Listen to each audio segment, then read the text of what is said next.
Welcome to the UK Property Market Stat Show Week 45 with myself, Christopher Watkin, and my special guest, Ben Madden. We'll come to Ben in a second.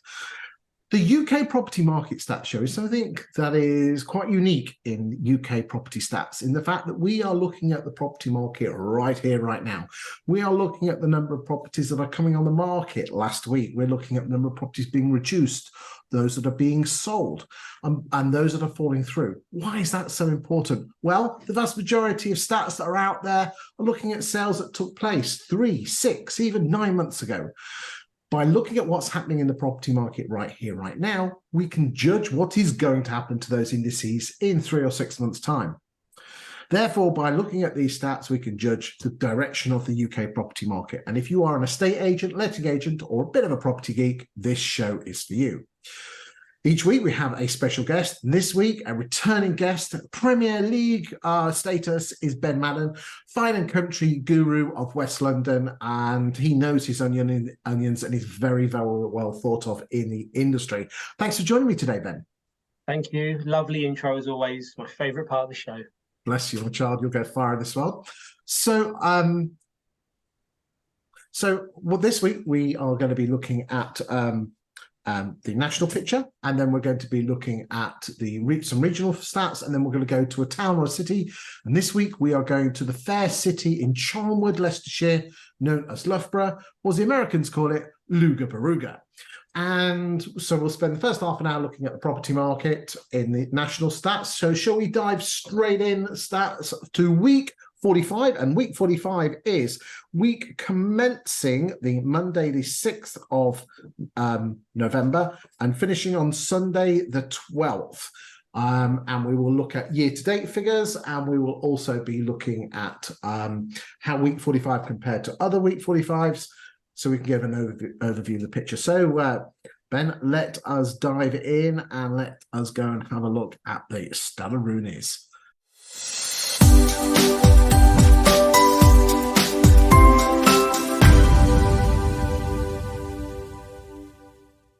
So, as always, ladies and gentlemen, I will just have a show you each section, and then Ben will offer his opinion and guidance. So, this week we listed as a country 26,596 properties. Year to date, we have listed 1.449 million properties in the UK.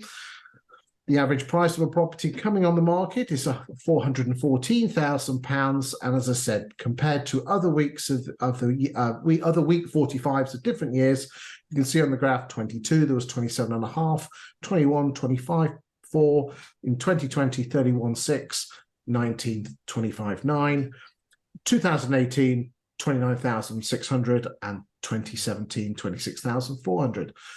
Thoughts, Ben?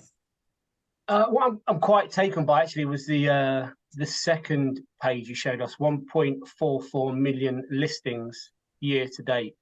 That's quite an interesting stat for me. That, you know, when you compare volume of listings to volume of sales, there's clearly at this time of the year, where we're so close to the end of the year, there's clearly a disconnect, and it does indicate nationwide very changing conditions to where we were previously. I think personally I get really wrapped up in what's happening in London, particularly above a certain price point, and so it hasn't been so aggressive. So for me, that's really interesting. 1.44 million listings when you compare it to previous years versus... Well, it's just, look, gross sales year to date, 974,000.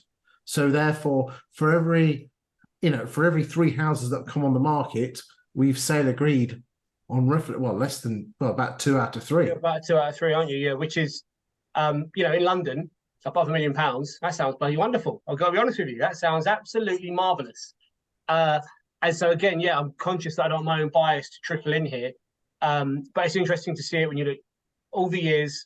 We've only had in the last, what are we looking at there, 7 years of data? In the last 7 years, only 1 year there's been more listings, which is really, really interesting. Although, as I say all the time when I'm on the show with you, 2021, not sure that's, we're not looking at total properties available to purchase because so much business was done away from advertising. But yeah, interesting all the same. Well, it's interesting you say that because that might have happened in London, but outside in the provinces, not so much. But again, that might be your bias kicking in because of that's the market you're in. That is interesting. So back sort of post lockdown or post COVID or whatever language you want to use here, the boom period, you still think outside of London, the vast majority of properties made their way to full advertising, digitally marketed. Really, that's interesting. Okay. Vast majority. Interestingly, the stats I've got from 20EA do back that up as well. Okay, go on. Elaborate. How?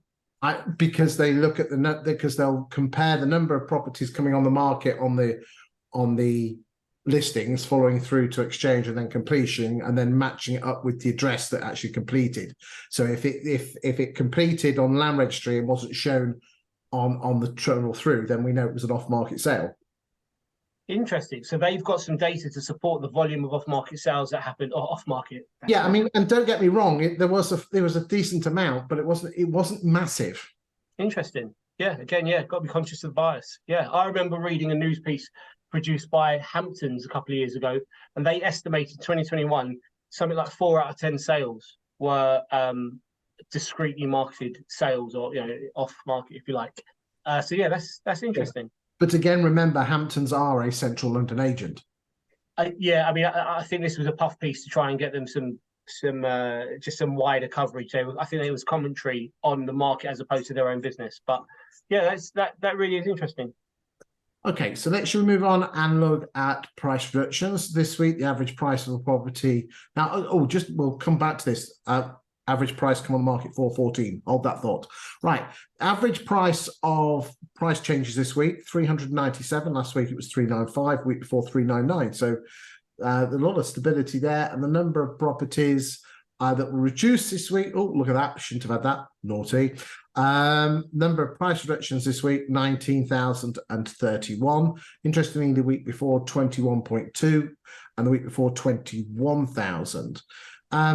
That means that on average, 1.72% of properties are presently being reduced per month.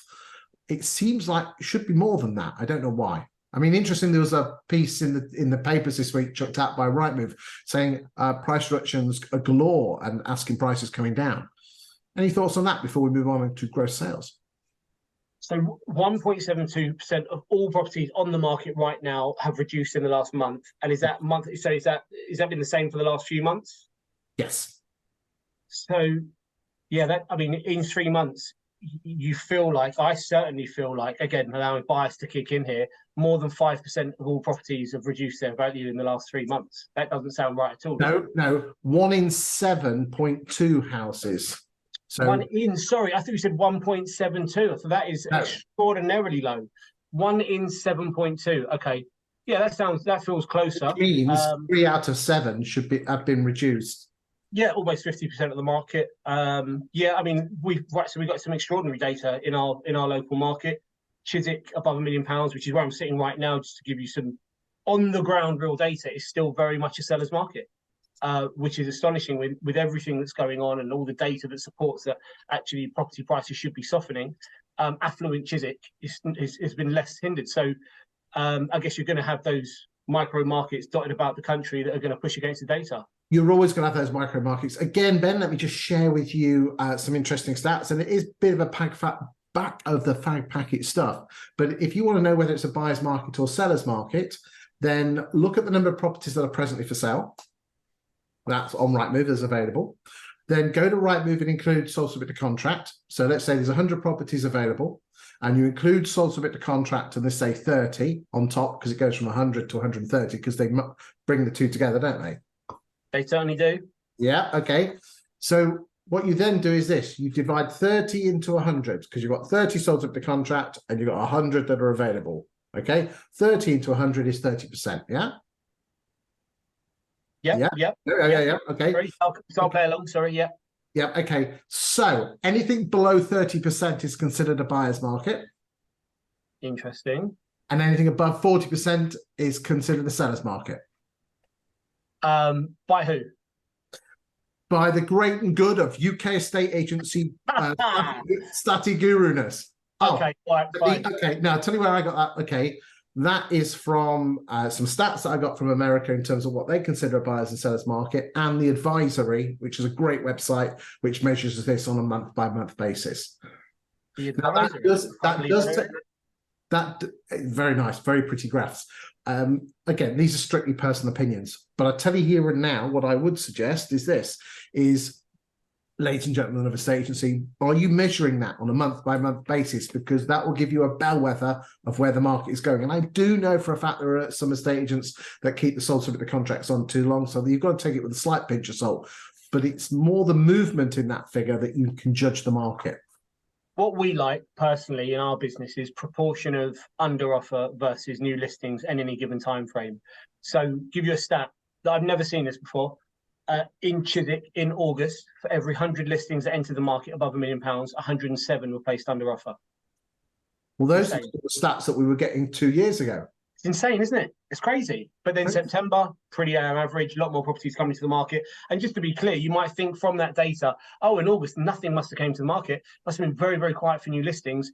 Actually, you know, pretty average, not a huge drop off. September saw a bit of a spike in new listings, but then October had really impressive stats again. Some, I think, off the top of my head, somewhere in the region of 70 for every 100, 70% of listings in theory going under offer, which for me is absolutely astonishing. Really positive, really great. Good. Well, it's funny because last week we always focus on a town or a city, and last week it was Chelsea. And what was particularly interesting is July and August was just dead. No houses come on the market, nothing selling. And then all of a sudden, can you remember you were in the show in the first week in September and everyone dumped their houses on the market? Well, we've done a bit of Fulham and Chelsea and a little bit of, and basically their market just went wild for listings. Strange. Yeah, we cover Fulham. So Fulham was a busy September for listings, not quite to the level of where it was last year, but the people of Fulham went on holiday in the summer, came back and went big. Whereas Chiswick, which is a stone's throw, really, very, very different conditions. And I think that's so important, such an important message, because the consumer reads the headline that's on the front page of the paper and assumes that that is what's happening in their town. And it's so important to educate. I mean, I think there's an education piece within the estate agency, but certainly for the consumer perspective, what's happening here isn't happening over there. And they need to be informed of this to make sure they're making the right decision. I mean, if only we were the gatekeepers to the second most interesting topic in the world, Ben, after the being property. Estate agents, you can put your listings on. Please put your listings on social media, but why don't you also talk about the stuff that people are really interested in, which is what's happening in the property market? All right, let's move on to sales, gross sales. Let me just, before you move on, right, Chris, let's give them just one really quick, simple way to do this, right? If you're an agent and you want to post about your market on social media and you want something that's really, really palatable and easy and not too scary, but you're happy to be on camera, look into your camera and read out for this week versus last week, or this month versus last month, number of instructions that came to the market versus last month, number of properties placed under offer versus last month, price reductions versus last month. It's 6 numbers. We do ours in 30 to 45 seconds. It is so informative. It is so simple. My dad, who has no interest in property, even though his son works in property, would find that informative. It's 30-second snapshot about what's happening in my market, and I can watch it, I can get it, and I can understand it. You think it's not valuable, you think it's boring, you think it's dull. The issue is consistently producing it week after week after week. It's so easy. Just go give it a try. I guarantee you people will stop you in the street and say, oh, thanks for the update. I mean, not tomorrow, but give it a couple of months. I promise. Facebook Reels, they're pushing it big time at the moment. Get yourself on that one. And what I would say is this: write the numbers on a post-it note and stick it on your phone. Chris, it's 6 numbers. Everyone has the capability to remember those 6 numbers. If you want, you could do this. You could just do percentage difference, uplift or down. It's only 3 numbers, but it's highly valuable. New instructions are up week on week, month on month. Under offer is down.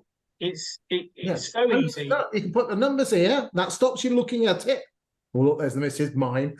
Yeah, and then you stop looking at yourself, and you can just look at yourself in the camera and go, "Hi, it's Chris here, giving you an update on the Chiswick property market. So many houses come on the market this week compared to last week.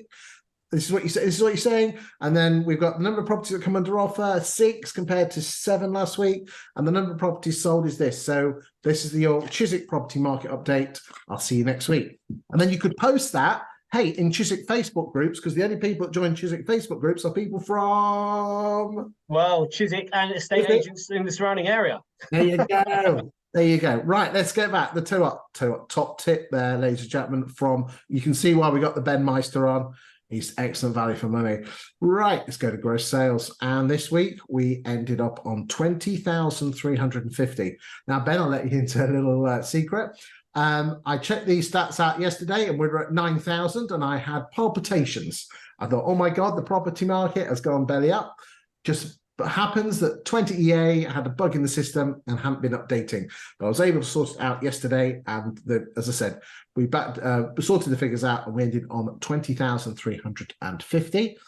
That means that gross sales year to date is 974. The average price of a property sale agreed is £359,000. And you can see on the graph now the number of sales agreed in week 45 as a standalone week compared to other weeks. And you can see here, I mean, look at 2022, we're 3,000 more or nearly 20% more, simply because remember, we were going through the fallout of the quasi-Kwarteng budget. We've had some fun there since then. But interestingly, look how close we are to 18 and 19. So thoughts on this? Yeah, I mean, I actually thought we might be a bit further ahead than where we were same time last year. Last year was quite an aggressive line in the sand, bit of electric shock therapy for the industry. But yeah, I mean, versus 18 and 19, very, very similar numbers. I guess 19, we were in the midst of general election fever.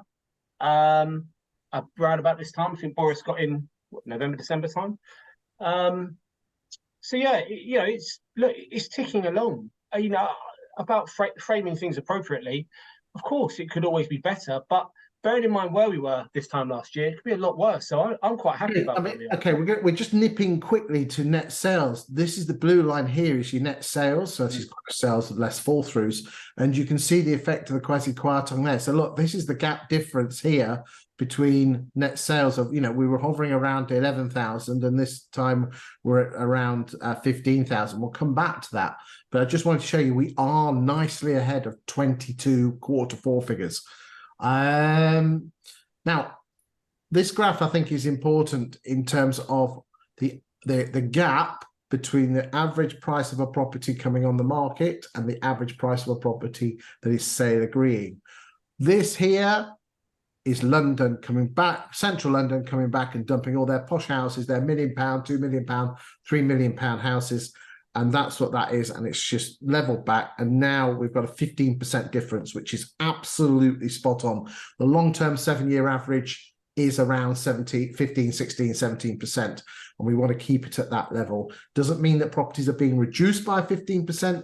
It just means that the higher priced properties have a lower propensity to sell, which means that it's going to be the ones that are selling are lower priced, which means that the average is going to be lower.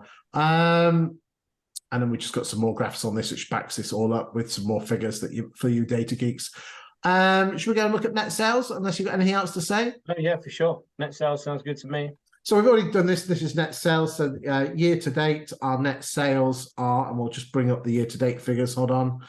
Here we go. So net sales, we're on 89.8% of year to date compared to 17, 18 and 19, which is identical to what it was last week. Okay, that's not changed for 3 weeks, which is good to see. We'll just bring it back. Hold on. There we go. And this is the net sales in terms of raw numbers. You can see, look there. There's the quasi-Kwarteng effect. Look at 10,000. That's why most agents had a really awful Q1 for cash flow. And then back to the graph. Any thoughts on net sales? Well, just as I said a moment ago, having lived through last year and found quarter four last year one of the strangest 3-month periods I've ever experienced in a estate agency, I'm quite pleased with where we are. Things feel reasonably consistent, in spite of it being more challenging. I don't dislike challenging personally.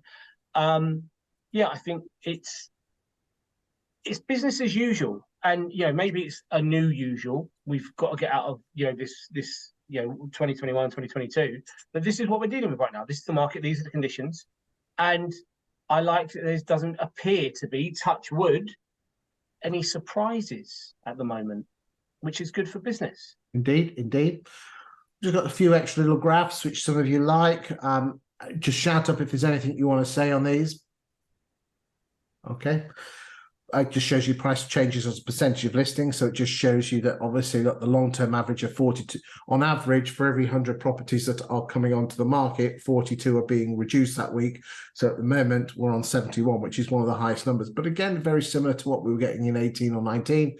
And then gross sales as a percentage of listings, we can see here. I mean, that's not bad because that figure there has been in the 60s for quite a bit of the summer. So that's nice to see. You know, we were at, just to give you an idea, hold on, I'll just bring this up. Here we go. Gross sales. So, you know, we were as low as in September, we were on 59, 60, 64, 65, 6. So that we need to be quite chuffed with that because, you know, we have pulled our socks up on that as a property industry. That was around the late 50s a few months ago. So be chuffed to bits with that. That's good stats. It is when you consider it's the second highest number of properties coming to market in 7 years. You know, there's a lot more on the market. So, yeah, 3/4 of properties going under offer. That sounds pretty positive. That does sound positive. But remember, this is on a week standalone basis. Right. This graph comes up. We update this graph every month, but we do show it every week, and that shows you the number of properties that are in a estate agent's pipeline at the end of the month. And the blue line is just the September numbers, just for comparison, which you can quite clearly see here that as we were going into the 1st of November, 403,000 properties were in estate agent's pipeline. When you consider that 371,000 were going into estate agent's pipeline on the 1st of November. That's, you know, that's not bad at all. And the value of those properties is significantly higher. Indeed. We had these graphs last week, and that shows you the number of available rental properties per month. And this graph is just that one without the two upper ones because they're a bit too squashed, a bit like a media furry or what they call those nice cakes. We'll call them custard slices in Grantham. Interesting. I just love this. Look. I was doing a buy-to-let presentation, Ben, in Manchester for one of my clients, and she said, "Is it fair that my son, he started renting a house 2 years ago, and now his rent is 25% more?" And what I said was this: is when her son rented the property, because the stock just went through the roof in London, that drove prices down. You see. What is particularly interesting is if I picked a month in May 19, the rents in London today are only 9% higher. It's just that it's been roller coaster in London.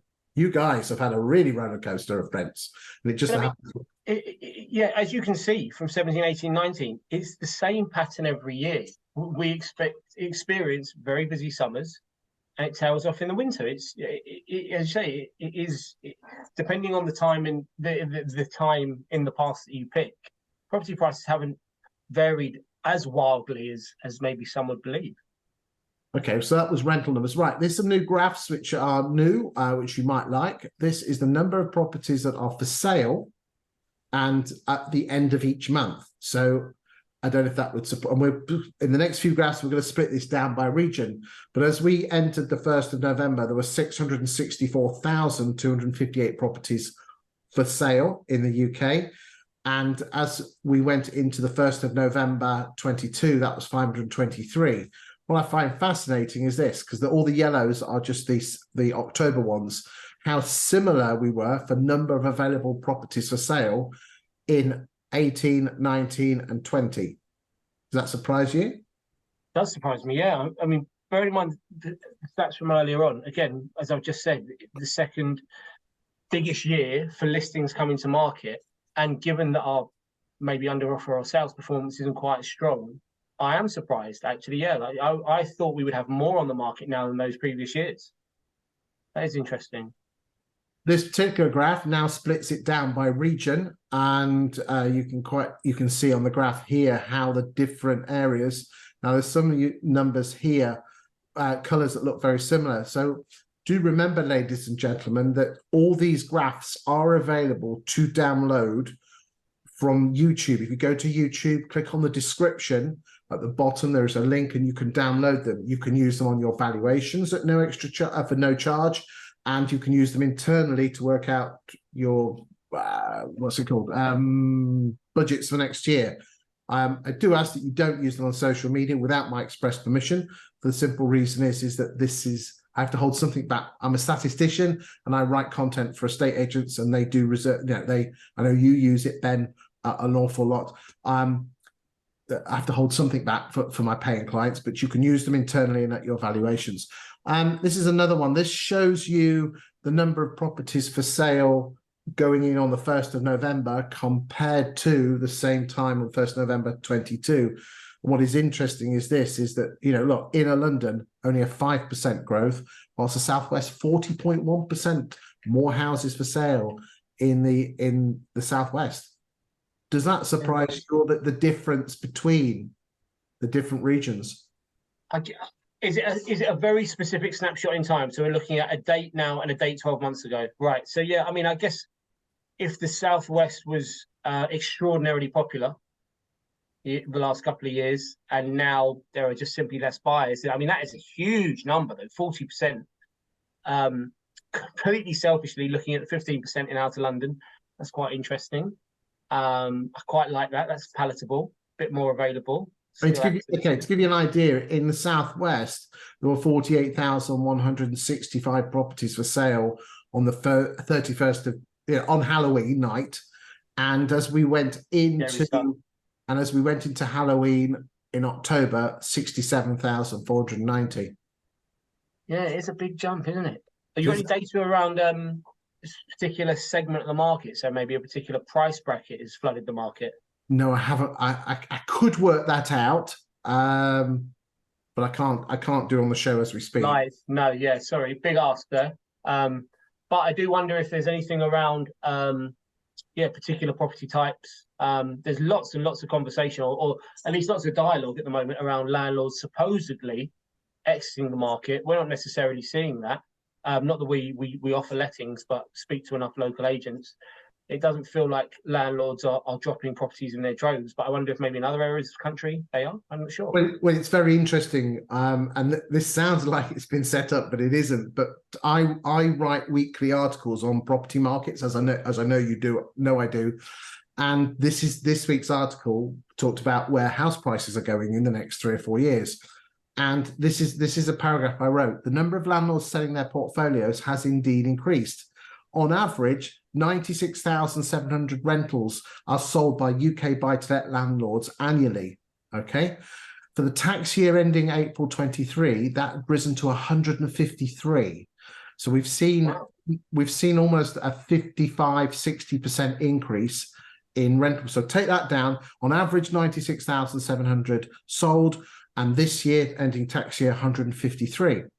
But what you've got to remember is that there are 4.6 million private rental properties. So that only represents 3.3% of the market. What is also interesting, I was again at this buy-to-let investment. I was the headline speaker, and I said to landlords, okay, so the number of landlords that are setting up has gone up by 50-60%. What percentage drop do you think landlords buying? And the consensus in the room was 60 to 80% lower. And the number is it's only 22% lower. Okay. So we're looking at 50% more exiting, but purchasing is reduced by about 20%. Okay. But okay, let's put some real numbers to that. Last year, 144,000 properties were bought for buy-to-let. Okay. Which means this year you're expecting it to be. Year ending tax year, April 23, 153,000 rental properties got sold and 144,000 got bought. Yeah. So we're just treading water.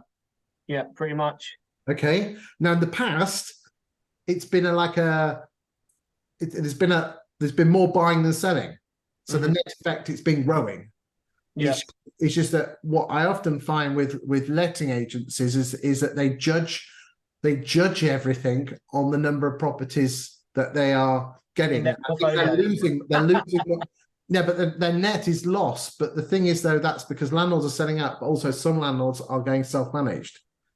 Well, also, how does build to rent fit into this? So if your net loss, we're talking it's about buy to let landlords. There's a net reduction in buy to let deals over a 12-month period, but build to rent, I assume, outweighs that 11,000 lost in that particular year. I haven't got the stats of build to rent, and they are in that sort of ballpark figure, but they're not like 50 or 60,000. Yeah. I don't know. I've got a feeling of 10 or 20, but these are stats from about 6 months ago. I haven't done my stats on that, so that is a plug in there. That's a pick out the thing. Okay, let's move on. Now, we don't normally spend too long on the regional stats. You can download these to your heart's content, ladies and gentlemen. Remember, red is good, red is bad, green is good. We won't spend too much simply because you can't see them particularly well, but you can download them and compare them to your own patch. So I think with no further ado, what I'd like to do is go and look at our local focus, if that's okay, and let us go to Loughborough.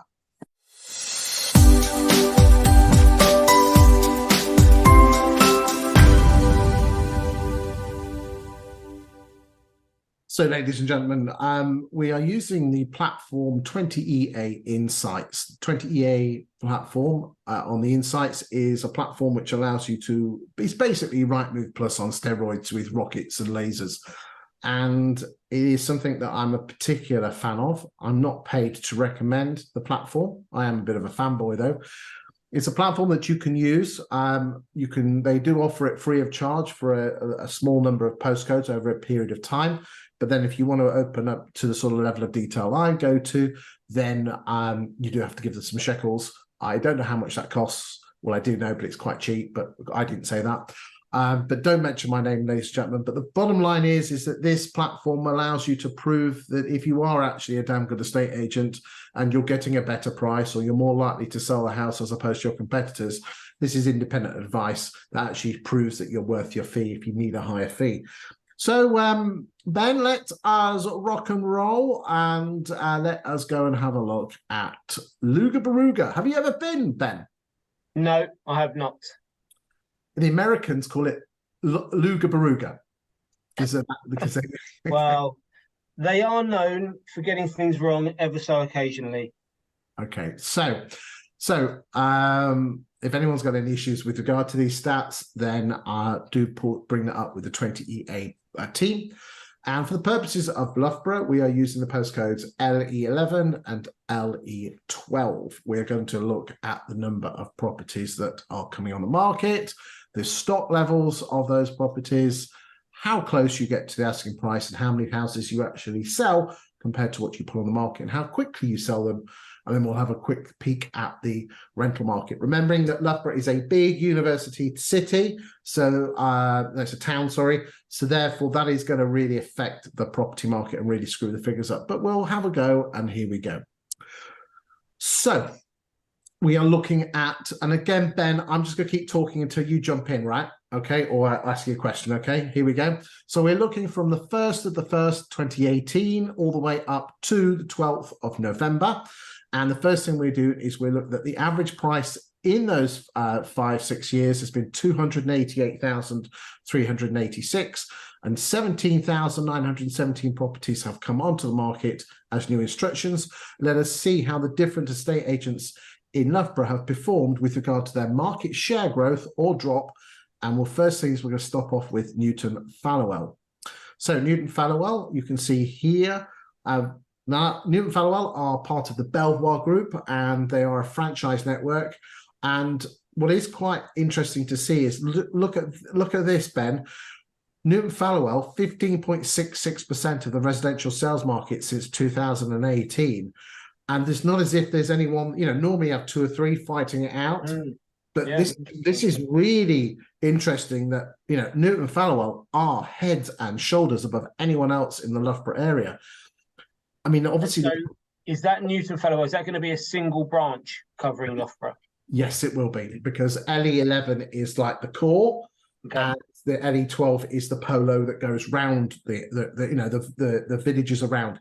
They call it Charnwood, I think, because that's the nice name. It's all hunting land around there. All the posh people go hunting, and it's farms, and it's really nice. Interestingly, that the market share appears to have been drifting slightly since 2023. Let's just move and have a look and see what the other agents are doing. So we've got Sinclair's at 2. All right, so hold on a second. Let's just go back. So the average price is 288 for everyone. Newton Fallowell 278. So that looks like they're getting core market.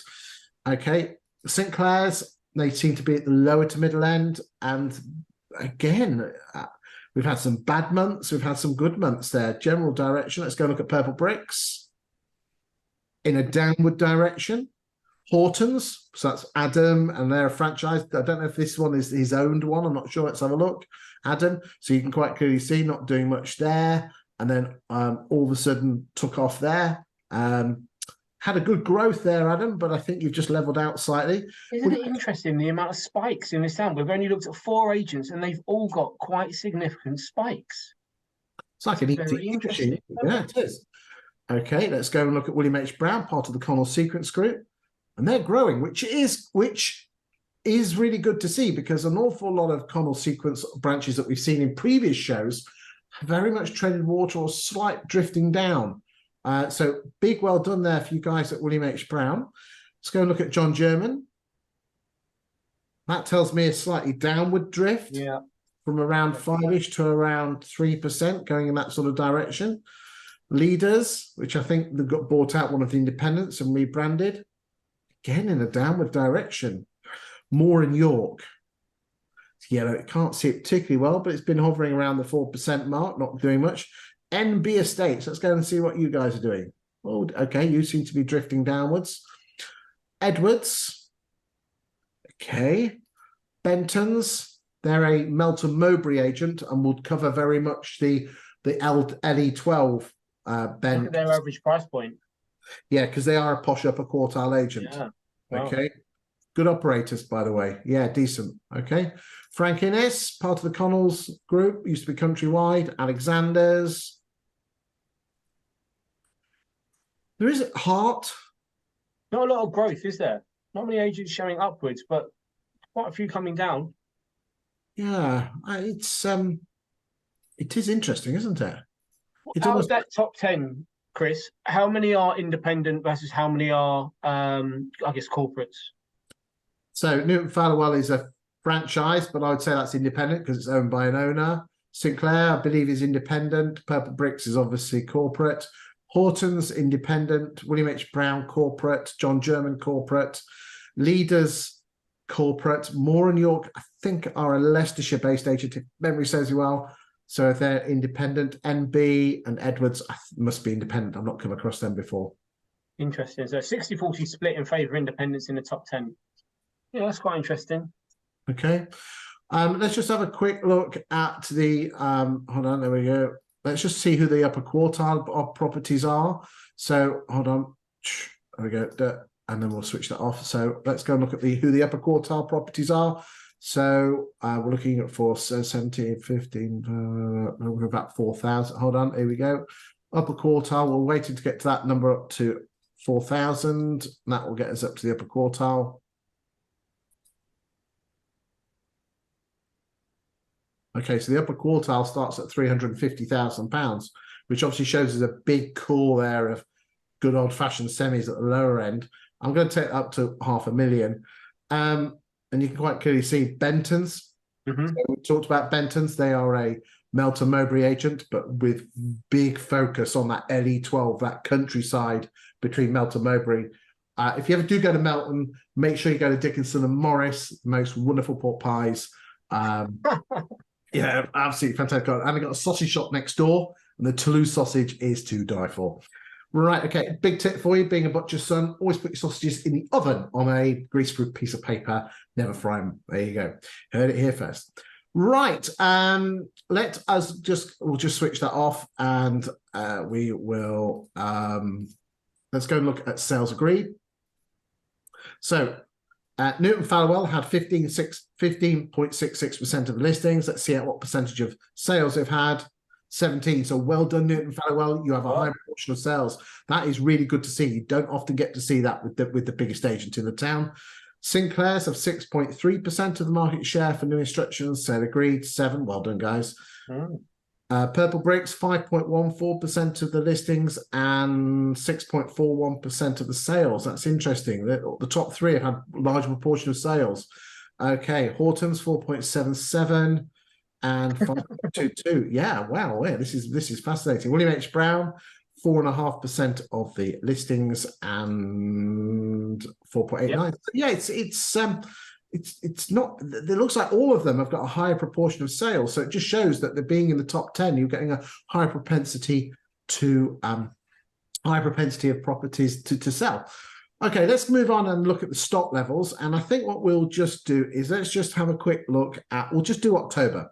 So interestingly, in LE11 and LE12, in October 18, there was 1,027 properties. And that was hovering around that sort of level. By October 21, that had dropped to 698. And today, 1,243. So earlier in the show, so remember we saw that the stock levels have grown. It looks like stock levels in Loughborough have grown by a lot more than the national average. Indeed, they have. Yeah, interesting. Okay, let's move on. And why do you think that is, Chris? I don't know. So it's a big university town. Anything around buy-to-let, you think? I mean, it's a strong market, and I know the university were building some stuff, but I didn't think it was that. It is. I honestly don't know, mate. I look at these graphs in real time. I don't go and look at them in passing. If I get a spare time next week, I might go and have a look at that one. So, you talk about Benton's, like well, you know someone there. Yeah, I've come across them, James Warren and the gang there. Yeah, yeah. Try and meet to someone, get them onto the other pod, and give them a grilling about what's going on over there. Feeling quite interesting. Bless him. He's probably too busy. Bless him. Okay. So we've done new instructions and we've done subject to contracts, ladies and gentlemen. What we're now going to look at is Ben, we're going to come to you in a second with fall throughs and price changes. I'm just going to spend a little bit of 2 minutes on this, and that is exchange versus withdrawn. The magic thing is this, ladies and gentlemen, if a property comes on the market with an estate agent, she's only going to leave those properties, that estate agent's books, for 2 reasons. Number 1, it gets withdrawn, or number 2, it exchanges. Okay, so therefore this particular measurement is all the properties that have left the estate agent's books. So in Newton Fallowell, 200 properties have left their books as an exchange and 106 have left as a withdrawal. Okay, if the sale falls through, it's still in your books, just gets recycled to the front, put on the market, it's not left your books. So on average, in Loughborough, in the last 12 months, 55.99% of properties that have left estate agents' books have exchange contracts. So if you're above that, you're above the Loughborough average. If you're below that, you're below the average. And we can quite clearly see here that Newton Fallowell have exchange contracts on 65.36% of the properties that left their books. William H. Brown at 65, Huntley's at 31, Sinclair's at 66, Horton's at 67, Moore and York at 64, John German's at 60. These are all quite tight, aren't they? Apart from Huntley's. Leaders at 65, Smith's, well done, the Europe at 78, Frank Innes, Corporate 48, Benton's at 59, although remember the posh end will have a lower percentage, they always do. Your Move at 58. Okay, let's just have a quick look, see what else anyone else is doing. There we go. So Reside at 70, Nicholas Humphreys at 55, Andrew Granger at 62, EXP at 71, Purple Bricks at 59, Hart at 75. There's some quite tight numbers there. There's a few people that are just dragging the numbers down, and if you scroll down, there's going to be a few that are holding those numbers back. I love the thing I love about 20 EA Insights is that you can go to a punter's house and say, Mrs. Miggins, you know, if you were Newton Falwell, you've got a 6 in 5, 6.5, 6.5 out of 10 chance of moving. Whilst if you were with Huntley's, you would only have a 1 in 3 chance. Yeah, it's powerful. Yeah, I mean, I know people, you know, the moving process is an emotional process and tap into emotion. But when you've got data that supports just how strong your agency is, to not back it up with this is just crazy. It's some of the agents in Loughborough clearly know their onions, to coin a phrase you used a moment ago. This stuff guarantees them continued success. They present it effectively. Indeed, indeed. It looks like price changes at William H. Brown are one of the highest there in terms of working their stock. Not unsurprised because the corporates tend to put their properties on the market at a slightly higher price. Not criticizing, just the facts do back that up. But it does mean that you guys are working your stock, so well done on that one. Fall throughs, the average is a fall through rate of 21%. And again, it looks like everyone is quite tight on that. Okay. Any thoughts on that before we move on? That's really, the average is 1 out of 5. That's very strong, I think, for that market. Yeah, good stuff. Right. Okay. So this is this particular graph shows you, the chart shows you there's a number of things here. It's a bit of a geek fest, so we'll explain each column. So what's happened is that 20EA have done an automated valuation model, or a ValPal. Other automated valuation models are available on all your 296 properties, and then looked at what you put on the market for versus what they think it's worth. And you quite clearly see here, Newton Falwell have marked it really tight with their average asking price is only 0.95% above what the automated valuation model is. And you can quite clearly see that William H. Brown and Huntley's are at 2.26 and at 2.85. But then if you then look at the next column along, that's the price achieved from the original asking price to what was actually achieved on the land registry. And you can quite clearly see here that Newton Falwell are getting 1.97% less than the original asking price, and William H. Brown 3.39% of the original asking price. And there are some, you know, some different numbers all the way through that. Any thoughts on that? No, I mean, look, it looks like most agents are doing a pretty respectable job at point of valuation. They're not selling way below. And, you know, if prices are softening, and, you know, we were talking about price reductions earlier on, it looks like the guys in Loughborough are getting the price more or less right. It's great. It's how so much respect for agents that are out there collectively doing that. It's brilliant work. I mean, look here, the average is 1.43 over what they think it's worth, which I think that's not bad at all. So well done, Loughborough agents. And again, if you're part of the other agents, have a look on there and you'll see the flavour. Next, we'll look at how quickly agents are selling their properties, and we will start off where we will have a look that Smiths in the top 10 are taking 36 days from new instruction to sale agreed, and then 115 days from new instruction to completion. Huntley's 40 days and 136. Benton's 90 days, but again, posh agents take longer, posh houses take longer to sell. Newton Falwell, you were top guys, but you're taking 58 days to sell. So again, if I was Horton's or Sinclair's, I could say I sell my houses twice as quick. But remember, it's not all about how quick you sell it, it's the price that you achieve for it. So again, there's some interesting stats there. We'll just have a quick look back here. We can see the movement of what's happening. So interestingly, the number of agents, the number of vendors that use online estate agents to sell their houses in Loughborough, 6.17% compared to the national average of 5.24. The number of new listings that have come onto the market this year, so that's kind of like now back to a year, then the year before that, is down by 3.48. So you can quite clearly see that Huntley's have come out. Isn't that interesting? Huntley's have just come. I'm going to go back. It looks like Huntley's have just come on the scene. Have you noticed that? Let's go and have a look. Yeah. Let's go move that. Here we go. That's quite interesting. Right, here we go. We'll just do let it do its funky stuff. And it looks like Sinclair's are pulling some trees up. Is it Sinclair's? Huntley's. Is it Huntley's? Yeah. My apologies.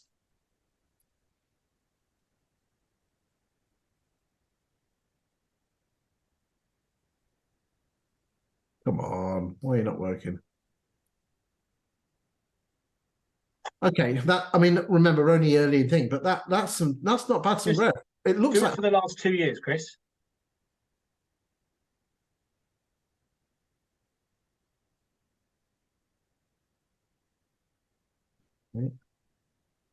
does take a while to kick in. Interesting. So yeah, they're not. You know, on the other tab you've got open, you would think they were new on the scene, but clearly they were about 8% back in November 22. Interesting, isn't it? So Yeah, it is. right, then we'll come back to listings in a second. So that gives you a flavour of what stuff is selling for and how quick. So again, if you were with a vendor who wanted a quick sell, that's where this data can come in. Finally, let's go and have a look at the listings for lettings. And again, let's remember that this is very much a student market, although have a look at this. Now, I would expect October to be higher. And you can see here that the general October figures for rentals are higher than the average of April, May. But if we're looking at October in isolation, everything's higher. But have a look at this. That is quite a lot higher, isn't it? Now, I know we haven't finished November yet. Now, I used to work in Loughborough about 12 years ago. My understanding is that the student let market, some of it comes on late October, some of it comes on in November. So we haven't got the full figures, but some of it does still come on in December. I'd be intrigued to know that October number and how much of that is student lets, because that is quite spiky. I would expect all of them to be up. Yeah, I mean that's extraordinary growth compared to the previous 2 years, isn't it? I mean, interestingly, I will just let's just I'll just pull that up 2 seconds while I just pull this up. Talking about yourself, ladies and gentlemen. Hold on. There we go. I've got some data here for the number of rental properties that now. Hold on, just wait for this to come up. Wait a second. Here we go. So the number of available rental properties, yeah, that's available stock, has gone up in October, between September and October, from 229,000 rental properties to 252,000. But there are some really notable uplifts. So inner London has gone down by 4%. Outer London's gone down by 0.5%. But the Southeast has gone up by 10.31%. East Midlands, 27.4%. West Midlands, 19%. The Northeast, are you waiting for it? And there's been a 40% increase in available rental properties in the Northeast in 1 month, going from 6,000 to 8,500. I mean, is the boom over, the rental boom, the crazy period they've just been through? Maybe it's coming to a lull. You know, when we used to have our lettings business, November and December, it was quite aggressive. How quickly demand sort of deteriorated. I mean, to give you an idea, in the Northeast, 2,840 rental units were rented in. Sorry, start again.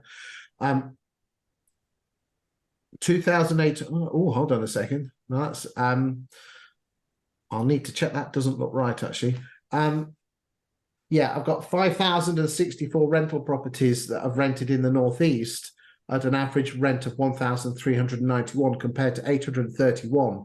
So you get immediately, that's ringing alarm bells. But then if you look back, that's the student market, because the student market, the jump between September 22 and October 22 was 717, and then the student market kicked in 1,243. So some of that could be student lets, but I think what we're going to do is, when the student lets have got worked through the system, then we've got to see a general trend there. So remember, one swallow doesn't make a spring, as my mum says. So we just need to be aware of that, and let's just not treat 1 month in isolation.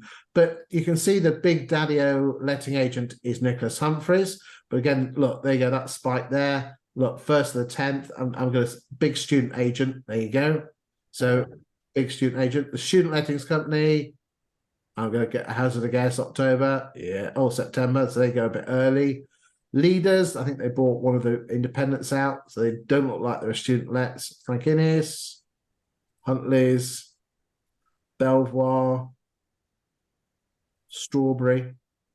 Okay, so there's lots of stuff there just for people to have a look at. I think we'll call it a day on Loughborough there, Ben. Final thoughts on the market and anything else you want to say to bless us with your forsoothness? Well, I'm a little bit worried about some of the rhetoric floating around over the last 2 weeks. People talking about being the end of the year in the first week of November. You're getting ready for 2024. Now, I'm not saying don't plan for 2024. I'm not saying don't budget, don't forecast, don't set up your goals and everything like that. But if you get too ahead of yourself, you forget we've got 2 months, or now we've got 6 weeks left in the year. And I think people just need to remember that's a big, big chunk of time. We're 2 weeks ago, we had a sixth of the year left. Let's focus on the here and the now. Certainly, there's mid to longer term opportunities to be working on, but let's not forget the short term opportunities. In our business, month 10, which finishes in 2 days, looks like it's going to be the second busiest month of the year this year for us in terms of properties going under offer. What do I attribute that to? The last few months, we've just continued to push harder and harder and harder in terms of lead generation. There are opportunities out there. There are deals to be done. Let's not allow Christmas to arrive early like it did last year. The government haven't messed things up this year, so let's take advantage of that. And I think the work that you do right now, it determines how you feel come February or March when it comes through the pipeline. Just, I don't want to make this a lead generation conversation, but knocking on doors, we just finalized some assessments of our data, literally 20 minutes before I came on with you, Chris, and knocking on doors has been our strongest lead source in terms of pound notes into the bank this year. And I know people don't like it and they don't appreciate it. Something I said to someone 2 years ago, get really, really comfortable having the difficult conversations. The people that win the difficult conversations are the ones that do the best work. And for me, that's out there. So few people are willing to do it. If you're willing to do it, you can have because they're afraid that someone will shout at them, and they're just worried what people will think about them, and they're afraid of rejection. I just listen, as a business, hand on heart, it's our strongest lead source. We do it every single day. If you're speaking to a consumer more than their current agent is, you've got a great chance of doing business with them. And right now, I can assure you, lots of agents are hiding from the harsh realities, the difficult conversations.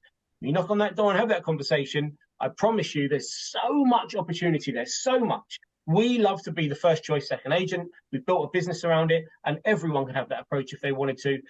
And there's this rhetoric, the end next year.